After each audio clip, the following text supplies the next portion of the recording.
Welcome to another edition of the Monday Morning Tennis Rant, where I talk about what happened in the tennis world in the previous week. I want to start off with the news that Novak Djokovic is not allowed to enter the United States, and he will therefore miss the super important tournaments in Indian Wells and Miami. Now, on the Intuitive Tennis YouTube channel, I stay away from politics, so I'm not going to comment on this. I will say, however, that Novak Djokovic draws motivation from things like this is only going to fuel him to do better for the rest of the year. And also, a player of his age can only benefit from playing less. So he normally wouldn't have taken this break, and now he's forced to take this break. And I think it's only going to benefit him, and he goes into the clay court season as the #1 favorite. I would actually place him above Nadal because of Nadal's injury issues. Now, having said that, Djokovic did lose to Medvedev in straight sets, 4-4 at the tournament in Dubai, and I'm going to put Medvedev as the second best player in the world right now. I'll put him above Alcaraz. I'll put him above Nadal because Nadal is dealing with injuries. And why do I say that? Because Medvedev might not necessarily have the prettiest technique, the prettiest strokes, but he plays his best tennis at the most important events, in the most important moments. And that's how I judge a player. He's able to beat Djokovic in the final of a Grand Slam, something that none of the other next-gen players were able to do. Of course, Alcaraz won a Grand Slam, but he has not beaten Nadal or Djokovic to do so. Of course, Alcaraz beat both of them when he won the tournament in Madrid. So he's very close to Medvedev, but I would put Medvedev slightly above Alcaraz. Now, another thing that's going to be interesting for us, the fact that Djokovic can't play Indian Wells in Miami, is that we get to see into the future what tennis will be like when Djokovic and Nadal are not there anymore. And I do think it can be quite entertaining because Medvedev played Rublev in the final of Dubai, and in the acceptance speech, trophy ceremony, he actually started kind of bashing Tsitsipas. And I don't think those two guys like each other. There's a clip on YouTube you can watch where they got into a fight at the tournament in Miami. So it's an interesting rivalry between the two, Tsitsipas and Medvedev. And stuff like this is entertaining to watch and will make me want to tune in if those guys happen to face each other.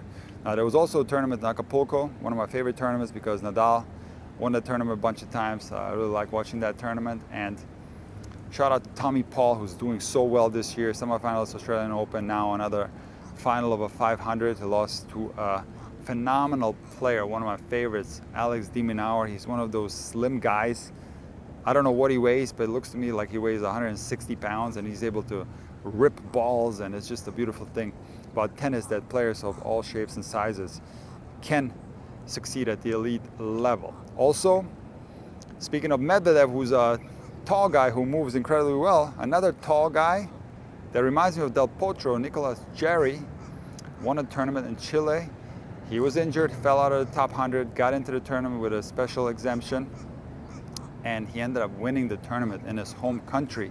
And if you watch this guy play, he reminds me a little bit of Del Potro. He's 6'6", moves extremely well, can play on clay extremely well. This tournament was on clay, and it's an exciting player to watch. Now, on to the women, and I can tell you that I was so happy to see my countrywoman Donna Vekic doing so well last year. She already started playing well. She made it to the final of San Diego, lost to Iga. And this year she's continuing her great form and, of course, won all her matches at the United Cup, made the quarterfinals of the Australian Open, and now won the tournament in Monterey against Caroline Garcia. And she's going up in the rankings. She's ranked 24 now. Her career high ranking is 19. In my opinion, Donna Vekic is a top 10 caliber player, and she doesn't have a lot of points to defend this year. I do think she's going to get into the top 10 this year, and I'm super excited about that. Another thing that I'm excited about, that some of the youngsters are doing well. I talked in one of my previous Monday morning rants how Potapova finally broke through and won a tournament. She was one of the best juniors in the world. Now Marta Kostyuk won the tournament in Austin. She was also one of the best juniors in the world, and finally she's breaking through and won her first WTA tournament, which is nice to see when players who are really good in juniors make the transition to the pros. So guys, that's it for this week's Monday morning rant. I want to leave you with something that I talked about last year, and it's the fact that I get a ton of DMs and emails where players are sending me videos of their strokes. And I made a funny video a while back where I was doing the Ringo Starr joke from Howard Stern, where I said, peace and love, peace and love. Don't send me any mail, it's gonna go get tossed. This is a serious message to everybody watching my update right now. Peace and love, peace and love. I want to tell you, please, after the 20th of October, do not send fan mail to any address that you have. Nothing will be signed after the 20th of October. If that has a date on the envelope, it's going to be tossed.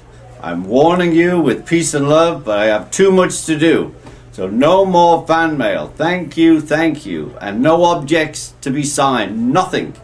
Anyway, peace and love, peace and love. This is a serious message to all the intuitive tennis fans. With peace and love, stop sending me videos of your tennis strokes to be analyzed to my DMs and to my emails. These videos will be tossed. So with peace and love, I have too much to do. No more videos. And I probably shouldn't be joking about this because you guys didn't take me seriously enough.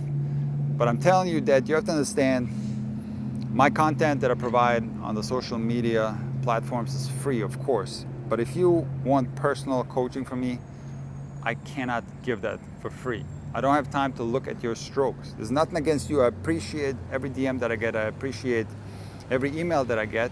But you gotta understand that I have very limited time. And if you wanna have personalized coaching by me, you're gonna have to pay me. That's how I make a living. So if you're interested to find out about my video analysis service or my Zoom lesson service, there's going to be a link in the description. All my descriptions have that link towards the bottom. If you go on my website, intuitivetennis.com, there's a link for video analysis and Zoom lessons on the bottom. If you are sending me clips of you playing tennis and asking for tips, I cannot help you. You cannot get free coaching from me. Understandably so, because I have limited time and I'm not the tennis Santa Claus. That's how I make a living, by coaching tennis. Now, if you can't afford my video analysis, which used to be very expensive, I understand that, it's on discount now. It's $150 video analysis, 50% off. And if it's too expensive for you, I understand that. I do have sales several times a year where the price goes down even more. But I understand that some people can't afford it. In that case, I have hundreds, it's closing in on 1,000 now, videos that are completely free, that encompass the tennis game in its entirety. Now, of course, if you want individual attention in your individual problem areas, I understand that sometimes videos are not enough to fix those areas and you need private coaching with peace and love. I'm sorry, but I will not be able to take a look at your videos. And if you would be so kind, stop sending them to me.